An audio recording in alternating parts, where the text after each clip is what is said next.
रोज़ मेरी बोझ उठाने वाले परमेश्वर का धन्यवाद करके हम इस नए दिन का आरंभ नई उम्मीद से, नई आशा के साथ करते हैं।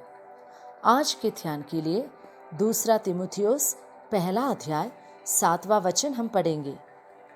क्योंकि परमेश्वर ने हमें भय की नहीं पर सामर्थ्य और प्रेम और संयम की आत्मा दी है। परमेश्वर का दिया हुआ आत्मा का नाम है पवित्र आत्मा।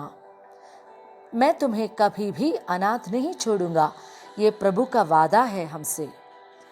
ये अच्छे पवित्र आत्मा से प्यार करके, उनकी आज्ञा का पालन करके हम उनके लिए जिए।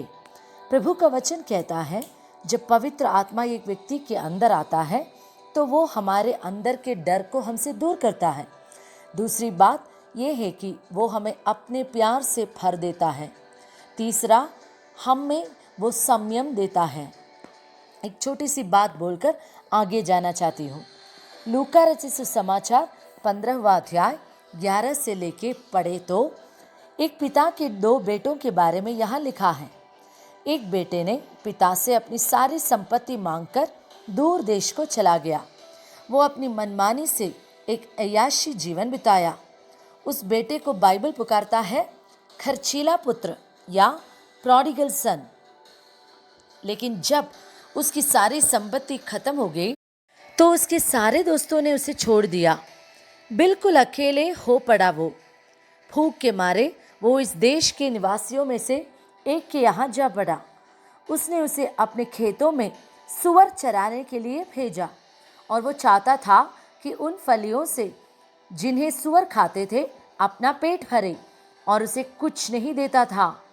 जब वो स्वस्थ मन में आया तब कहने लगा, मेरे पिता के कितने ही मजदूरों को भोजन से अधिक रोटी मिलती है और मैं यहाँ भूखा मर रहा हूँ।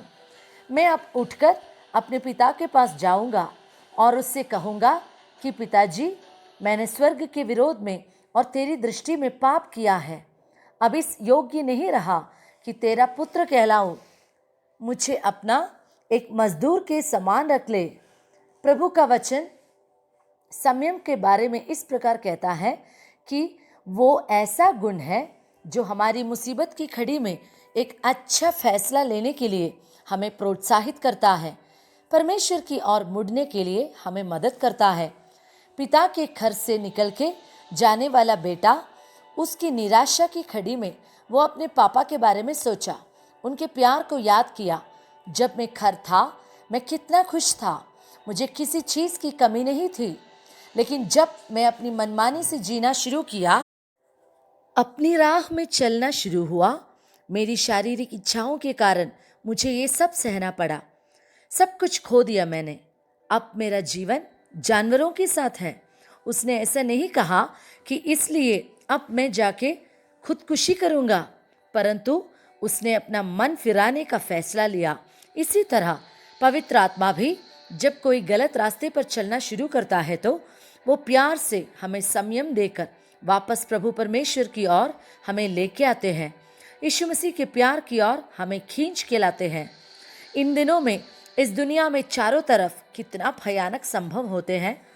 मेरे प्यारे भाइयों बहनों, हमारी ज़िंदगी में अगर परमेश्वर के रास्ते से अलग होकर हम चलते हैं तो मोड़कर वापस प्रभु की ओर आने के लिए पवित्र आत्मा हमें उत्साहित करता है।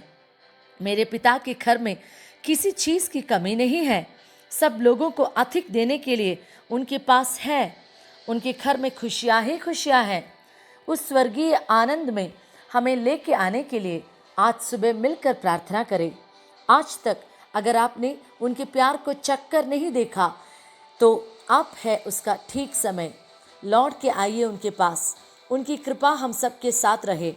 चाहे आपकी हालात जो भी हो, आप कितने गलत रास्ते में चला हुआ व्यक्ति हो तो भी शायद आप सोच रहे होंगे कि प्रभु मुझे कभी माफ़ नहीं करेगा, तो भी जब आप अंदर ही अंदर फैसला लेता है कि मैं अपने पिता के घर लौट के आऊँगा, तो उसी पल में आपको प्यार से अपनाने वाला खुदा है यीशु मसीह।